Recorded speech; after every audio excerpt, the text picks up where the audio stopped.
Hello, YouTubers out there. This is Jerry Saravia at the movies. So today I want to talk briefly about this. It seems to me that based on the trailers and teasers that came out for upcoming action pictures, superhero movies, and etc., during the Super Bowl, it seems that history is repeating itself at the cinemas yet again. So let's go back to 1989. Now, the summer of 1989, as usual, the summer season would normally start every few years anyway with a George Lucas or a Steven Spielberg production. So it's either, uh, that is to say, it's either Indiana Jones or it's Star Wars. Memorial Day weekend, that was the start of it. So in 1989, of course, we had the third Indiana Jones picture, Indiana Jones and the Last Crusade, which was released on or Memorial Day weekend, 1989. Shortly thereafter, about a month later, I think, uh, the Tim Burton's first Batman film was released, and that, of course, starred Michael Keaton playing Batman. Flash forward to 2008, and now the difference is, of course, is a different actor playing Batman, but we had Indiana Jones and the Kingdom of the Crystal Skull, which also started on May, I think it opened on May 22nd, so it was the Memorial Day weekend as well in 2008. And shortly thereafter, about a month later, roughly, it was The Dark Knight, which was the second Batman film in the Christopher Nolan trilogy, with Christian Bale playing Batman. So that was an interesting twist there. I mean, it's a different actor, but we still got Indiana Jones and Batman.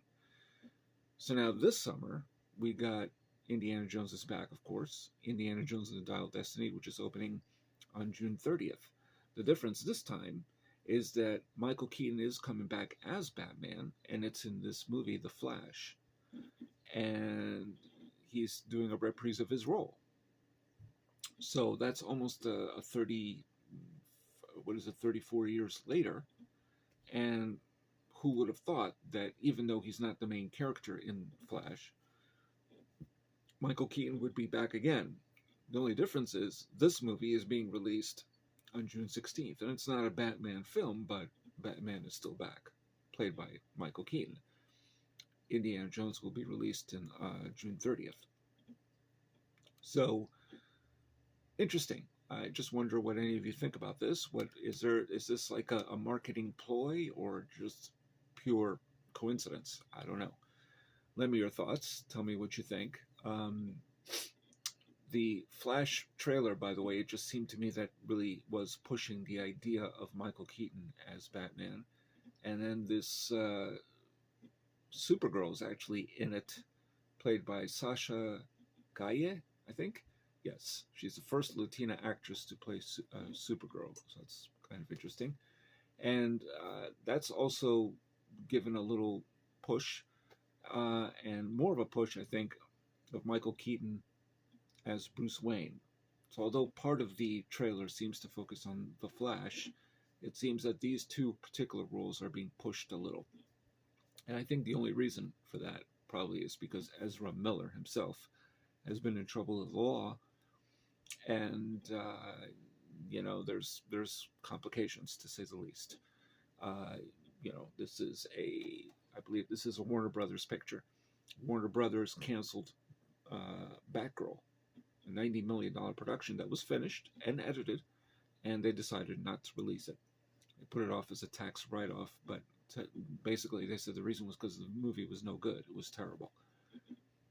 This movie is being released, no problem, despite the complications that Ezra Miller has. So in real life. So, who knows how this is going to play out. It seems like they were pushing these other supporting characters more so in the Flash trailer than they were Ezra Miller. So anyway, let me your thoughts. Tell me if this is all pure coincidence or a marketing ploy between Warner Brothers and Disney or Warner Brothers and Paramount Pictures. It's just odd that somehow, or is it just showing that the death of cinema, as people like to call it, I put that in quotes because it's not really true, but not enough creativity or originality anymore at the movies. That may be a part of it too. This is all pure nostalgia, really. Just bringing back Michael Keaton is odd. considering Ben Affleck also plays Batman in this, so it looks like they're doing something not unlike the last Spider-Man movie, the multiverse thing. So, let me your thoughts. Tell me what you think. If you like what you hear on this channel, please subscribe to my channel. And that's all I got to say for now. This is Jerry Saravia at the Movies, signing off.